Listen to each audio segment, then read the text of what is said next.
Now, from CBS 4 News, this is Facing South Florida with Jim DeFede. Good morning, I'm Jim DeFede, and welcome to Facing South Florida. Nearly 2 months into the year, and I honestly don't think there has been a slow news week yet. Last week, we saw the emotional tributes to those who were killed in Parkland, while in Washington, Congress narrowly averted another government shutdown. And this coming week will be no different. On Monday, President Trump will be in South Florida to give an address on the deepening crisis in Venezuela. In a few minutes, we will be joined by Carlos Trujillo, the former Miami State legislator who is now the U.S. ambassador to the Organization of American States. We'll ask him how likely it is that U.S. troops could be involved in removing Maduro. But first, we are just days away from the official start of the legislative session in Tallahassee. Committee hearings have already been underway for weeks, and there are a number of controversial issues under consideration, including expanding the abilities of schools to arm their teachers. Joining me this morning are two legislative leaders, Senator Anatiri Flores, a Republican from Miami-Dade and Monroe County, and Senator Perry Thurston, for a Democrat from Broward. Perry, I apologize. Percy, right. I don't know why I had Percy in my head. You know, I have an uncle named Percy, so that's perfectly fine. It's all good. So let's start with, let me get your impressions. As I said, we're about, almost 6 weeks into the Governor Ron DeSantis era. Perry, I'll start with you since I messed up your name. That's fine. How do you think Governor DeSantis is doing in his first 6 weeks? Well, good morning, Jim. I think that it's a pleasure to be here, but I think that it's too early to call. I think the jury's still out. There's been a number of things that he's proposed that I think are closer to what our side of the aisle would like to see happen. But quite frankly, I think it's going to be in the numbers. When you talk about changing education, but you don't give us what you're going to change it to, we need to see what that's going to be. Right. When you want to change the standards, well, what do you change those standards to? When we see that, then we'll know exactly where we're headed. Anatiri, is Governor DeSantis turning into a sort of like Governor Christ, proposing some Democratic proposals? Not at all, but I think the governor's knocked it out of the park. I think in the first couple of weeks, what we've seen is that he is someone of action. He has taken a first, bold step in appointing two of the justices, well, all three justices, but two of the justices are both from South Florida. There's some diversity on the bench with a Hispanic female. He's chosen very young people, which ensures that Governor DeSantis' legacy will be on the court for a long time. He's spoken very publicly about the importance of allowing medical marijuana to be smoked. He's talked about increasing our state's budget. He's talking about giving teachers raises. All right, so I think he's surprised a lot of people. Well, let's get into a number of those things, and I want to talk about the Supreme Court a little later, because as we were talking before, this is the first time in our modern time that we do not have an African American on the state Supreme Court, but we'll get to that in a second. But let's go to the issue that I raised at the very beginning, the idea of expanding the bill that was initially passed last year after the Stoneman Douglas shooting, the Guardian program aspect of it, which right now does not allow teachers to carry guns. It's more instructional personnel or non-instructional personnel like coaches and other aspects. This bill that's now being proposed would allow teachers to begin carrying firearms. So far, the split has been along party lines.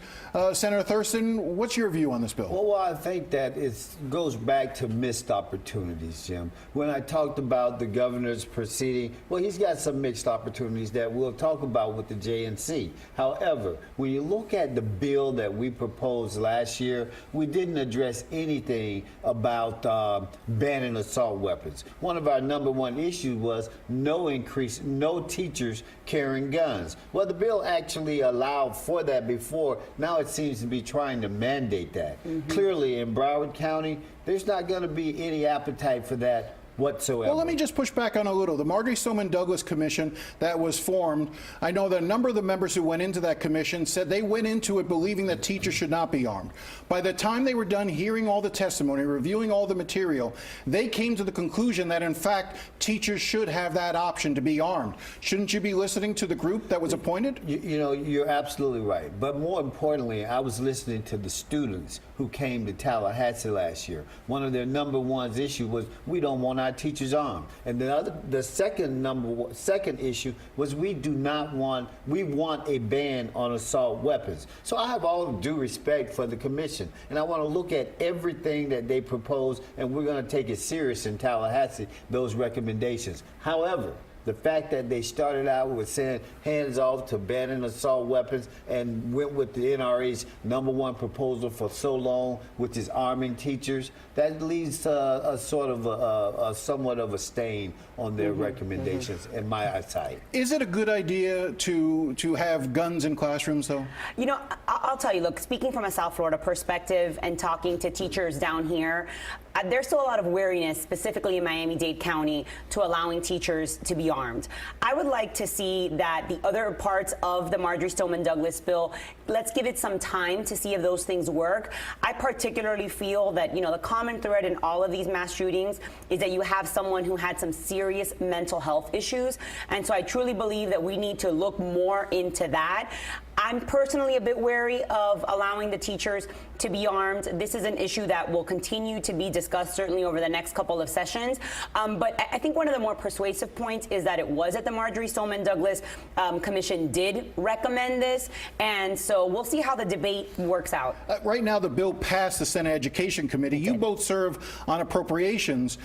Just a little bit of housekeeping here. Is this bill going to go before the Appropriations Committee? There's been some speculation that it should go before the Appropriations Committee. Do you believe it will? I believe it will. I believe this issue is going to continue to move forward. Are you likely to vote against it in appropriations? I would say in its current format, I have enough concerns that in its current form, I don't think it's something that I could vote for. But it still, you know, may very well have the votes to pass the full Senate. But like I said, I have concerns specifically with arming teachers. Jim, I think that you're going to see a continued, on our side of the aisle, negative votes as long as you're talking about arms. And you talked before about the ban on assault weapons. I'll just note that there is a move to put a constitutional amendment on the ballot in 2020 that would address that issue. I don't see a ban on assault weapons passing the legislature, but I want to move on to marijuana because the governor has given the legislature basically a two-week window in the first 2 weeks to come up with a solution on the issue of whether or not marijuana, medical marijuana, should be allowed to be sold in a smokable form. Are we likely to see a bill that passes? Let me start with you, Anatiri. Yeah, I think that when you put a deadline on the legislature, you see that we tend to act very quickly. So there's already been a bill in the Senate, one in the House, that are moving along on the issue of allowing medical marijuana to be smoked. The current rub that exists is whether or not, you know, if the doctor prescribes it, should there be a second opinion? Or a panel, or going before a panel.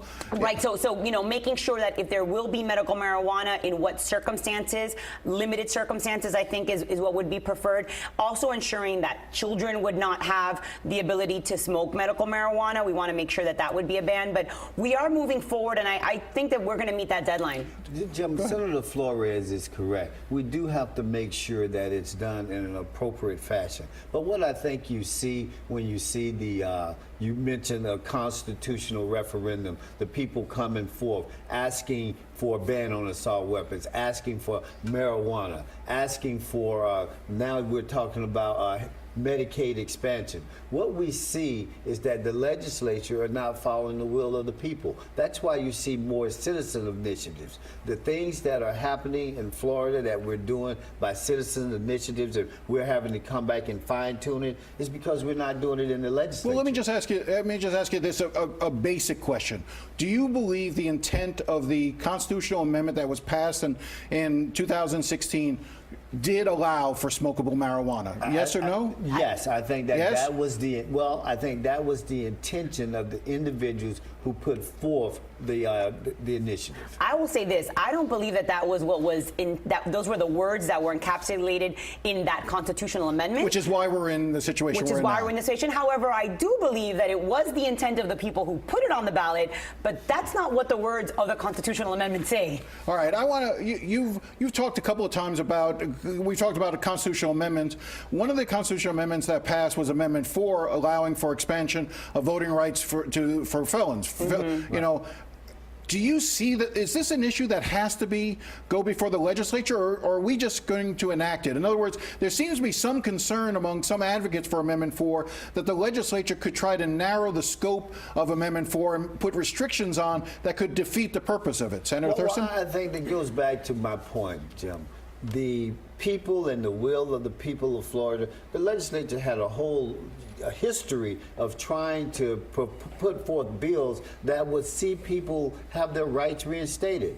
Clearly, the perception is that the legislature is trying to delay the process. But does the legislature even need to act, or does Amendment 4 speak for itself? I think it's self-executing. So let me ask you the same question. So I think that the challenge that we have is that it is self-executing. However, we have heard testimony from election supervisors, people in the court system, in the correction system, that are asking for clarification from the state. Because what we have seen so far is that different election supervisors are treating it differently. So in Miami-Dade and Broward, not a problem. It's been self-executing. In some other counties, it hasn't been. And so I do believe the legislature needs to clarify in a broad manner, but make it very clear that election supervisors have to follow the constitutional amendments. Very, very briefly, because I got only a little bit of time and I want to get to both of your issues as well.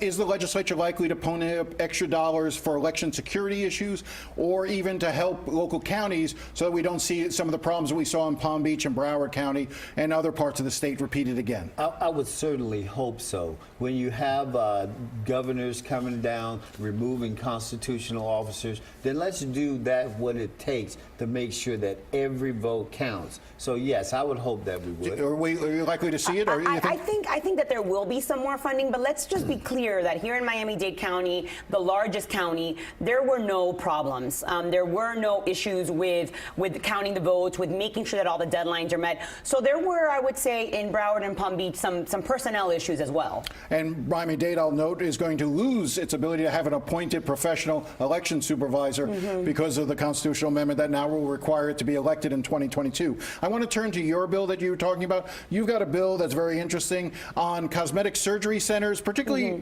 committing surgery in doctor offices. You're trying to put better regulations on that. Talk about that a little bit. Yeah, so we've seen, unfortunately, over the last couple of months, lots of reporting where there have been a series of deaths in these cosmetic surgery clinics. That we see them popping up in strip malls and whatnot, where women and men come in for a beauty enhancement, and in at least 8 cases, they have left dead. They've died.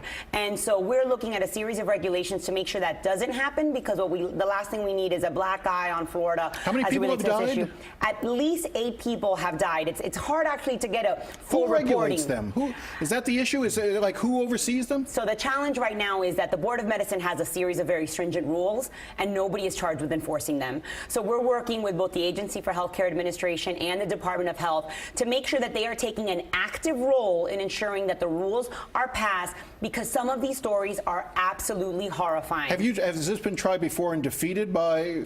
Honestly, it's an issue that the legislature hasn't taken up, even though we've had to deal with these deaths So this will before. be a benchmark. We'll see where it is. Absolutely. Senator Thurston, I want to turn to you because I want to talk about the Judicial Nominating Commission, which puts forward names of judges. I mentioned before, I know an area you're concerned by. This is the first time in a long time that we don't have an African American on the state Supreme Court. Talk about the concern that raises for you and the larger issue of what you want to see with the JNC. Well, Jim, you're absolutely correct. In the 35 years that I've been practicing law, there's never been a time that I've been in the Florida bar where we didn't have an African American representative on the Supreme Court. In a state as diverse as ours, that's a problem.